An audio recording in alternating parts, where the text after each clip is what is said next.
annual pilgrimage, Halloween, and a brand new segment, October's episode is sure to have you on the edge of your seats. I can hardly contain my excitement, Julia. Let's get started, shall we? We shall. Beginning with our newest segment, Interesting Individuals. During this segment, I approach a notable person from our school community and ask them about their contributions to Notre Dame. This month, I decided to interview Mr. Gripsma to give students an inside look at the life of our new principal and his intentions with our school. We'll roll that clip right now. So I'm here with Mr. Gripsma, our new principal for 2018-2019 in his office. Hello, everybody. Yes. How are you doing, Mr. Gripsma? I'm doing very well. I'm very fortunate and very honored to be here, to be part of the Irish again. That's awesome. So I know that you do have a deep connection with our school. So can you tell us a little bit about your roots with ND and how you started your love for this community? Absolutely.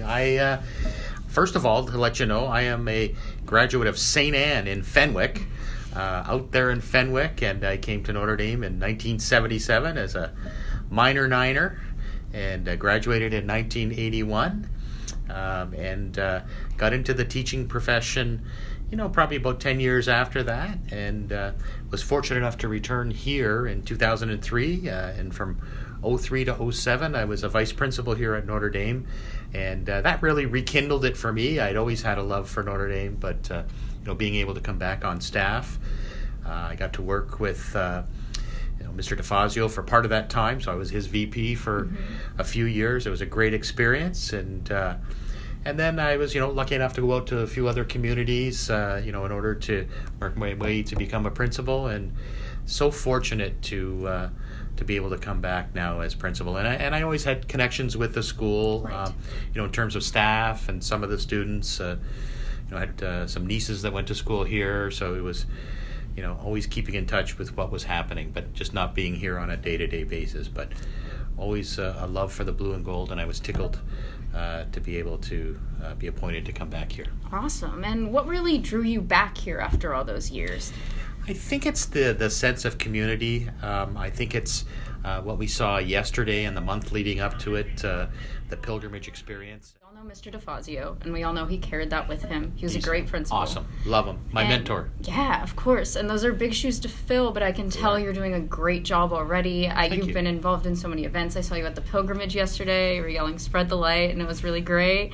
Do you have any other plans or ideas that you'd like to share about how you're going to help run the school? Well, it's one of the things that I am fortunate enough, I guess, is, in a way, it was sad for me to leave in 2007, right. After just 4 years as a vice principal here, to go into another community. And then since then, I've been a principal at two other schools. So for me, that's interesting because I got to see how things were done in other communities, and it doesn't make them right or wrong. Right. But just, in terms of seeing some things and saying, I wonder why that happens, this particular way versus at this school. So right now, I've only been here a couple months, so I'm just, looking at the things that happen at Notre Dame. And, one thing I'm very cognizant of is the traditions at Notre Dame. And those are things that, I certainly don't want to, play with in terms of those are the big T traditions. But certainly, some of the things that we can do in terms of providing opportunities to kids, pathways, things like that, I think are very, very important. And it has to be a mix. It's an interesting thing that you want there to be school spirit, you want there to be social justice, certainly, of course, but you also want to look at the academics and make sure that we're giving due diligence to class time and everything else. So I don't know that there would be any one thing that I would look at. I would just say that so far in 2 months I've been very, very impressed with the staff and students, and I have a very good feel for the bones of this community and how that is an awesome structure, an awesome responsibility. And as you mentioned, Mr. DeFazio, who was my mentor, was here for 13 and a half years. I don't ever look to compete with him because he is him. Mr. DeFazio is Mr. DeFazio, and I love him. We're a little different in some ways, but I think very similar philosophies. Great. And so certainly, I'll look to bring certain things, to the school, but always with an eye on what the kids need. Yeah, you have a great energy that matches this school, and that's really refreshing to hear all of your thoughts on this school and everything about it and all of the extracurriculars and academics. That's really great. So thank you so much for your time, Mr. You're Gripsma. I look forward to the rest of the year with you carrying on our ND tradition. Wonderful. Thank you very much. Thank you, ND. Wow, Julia, it sure is great to see how much our principal loves our school. It sure is, Ellen. Now we will continue with the highlight of the month, the 43rd annual pilgrimage. The pilgrimage is certainly a part of our roots here at Notre Dame. And while it's fun to walk with our friends, the act of walking to a holy place is something very meaningful. This is why the ND News team took to the pilgrimage on Sunday, October 28th to ask those walking the big question: what does the pilgrimage mean to you? Okay, so I'm here with Mrs. Burkout, and she teaches religion here at Notre Dame. And I know that you've been a part of the pilgrimage and been involved for years. I want to know, what does the pilgrimage mean to you? The pilgrimage means a lot to me. I think we live in pretty cynical and dark times, and it's really easy to just get down and think we can't make a difference. But this event every year just brings hope to me that we can. It seems small, like you walk and you think, what difference are we making? Well, it does make a difference, because it means that we stand for hope. It means that we believe that we can make a difference as individuals. And then you bring all these people together as a collective group, and change is possible. For sure. We just have to believe that it's possible. And this tells me that this is a whole generation of people who believe that we can make a difference. So it means a lot to That's me. great. It's amazing to see all of our school come together and just walk for a common goal. Yes, there are so many other things that teenagers can do on a dark and cold and yucky Sunday morning like this, and we're all out here enjoying time together, living as a community, living our faith, and thinking about people in the world that we don't even know, but we want to make a difference in their lives. That's pretty cool. I'm with Nick, and he's in grade 12, and he's also a social climate animator. Yes. So Nick, I'd like to ask you, how does us walking the pilgrimage make a difference for others?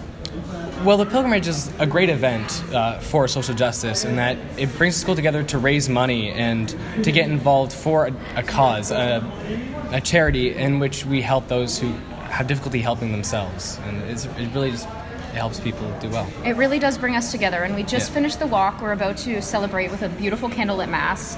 Nick, what does the pilgrimage mean to you as a student here at ND? To me, it means bringing people together and bringing the school under one cause, because seeing everyone in the same shirts and seeing everyone arrive on a Sunday, no less, one of the last days of the weekend, and just coming together to walk and to raise money for one cause is amazing, because it's unification of the school. It's really rare to see teenagers willing to walk out on a cold or rainy Sunday, and it's just really great. So thank you so much, Nick. Thank you. I tell you, Owen, hearing these stories truly made the experience so much better.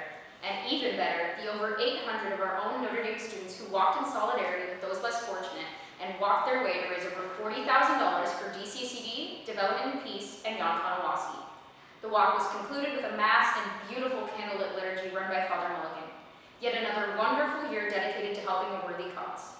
Special thanks go to Ms. Burkout, who demonstrated to all of us the importance of coming together as a community, as well as Father Mulligan for celebrating the Mass, the Notre Dame family, and Zortage Wealth Management for their generous donations, and all of Notre Dame's social climate for their tireless efforts to make this walk the best it could be.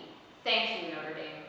Following the pilgrimage, students were able to enjoy the festivities of Halloween Spirit Week from Monday, October 29th to Wednesday, October 31st. With pumpkin hunt, morning bingo, and candy jar guessing, there was never a dull moment. Especially for Mrs. Lestraco's class, who won 70 Timbits from morning bingo twice this week. But the real highlight of the week was, of course, the Halloween costume contest. Numerous students came out to get their spook on this Wednesday, showing their creativity and love for the holiday. Voting was held via a straw poll during both lunches, and although the choice was one of magnitude difficulty, the winners were announced at the end of the day. Big congratulations go out to One Direction, You Know I Had to Do It to Him Guy, The Joker, and Mystical Zoo on their fantastic costumes. And special thanks go out to the boys of One Direction for their lunchtime performance. They sure know how to make Halloween beautiful. Another beautiful thing ND was a part of is the OCSLC conference. A handful of our own student body had the opportunity to attend this valuable event on Wednesday, October 17th. Embarking on a limitless journey involving inspiring speeches from keynote speakers like Joe Melendrez, this day will not be soon forgotten. Also at OCSLC was ND's very own jazz ensemble. The group had been working tirelessly all month to provide silky smooth jazz for all. Performing at the OCSLC conference on Thursday, October 18th, as well as the Ruby Awards on October 20th, this group of musicians is bringing their talents and exceptional music wherever they go. I could listen to those guys play all day long, Owen, but I'm afraid it's time for sports news. Congratulations go out to our junior Irish football team for their impeccable win against St. Michael on Wednesday, October 17th. Irish grade 9s and 10s are happy to cheer you on and help lead you to victory. Well done. And coming in with yet another win, the ND Junior Girls Basketball Team. Congratulations on successfully defending the NCAA Championships on October 31st with a sweeping 20-point victory against Holy Cross. Awesome job, girls. And that's all we have for sports this month. Now for some updates on events to look forward to. From Sunday, November 5th to Wednesday, November 7th, NDSC will be attending OSLC, or the Ontario Student Leadership Conference. 3 nights of inspiring speakers, fun activities, and educational breakout sessions are sure to give our students council some amazing ideas to bring back to ND. Have fun, guys! Oh, and our annual winter semi-formal is coming closer and closer. This year, the date has been changed to December 13th, 2018. The theme is soon to be announced, so keep your eyes on NDSC social media for all your updates. And that's all for ND News! We'll see you next month with some more updates and interviews, but for now, here's Seth with your joke of the month.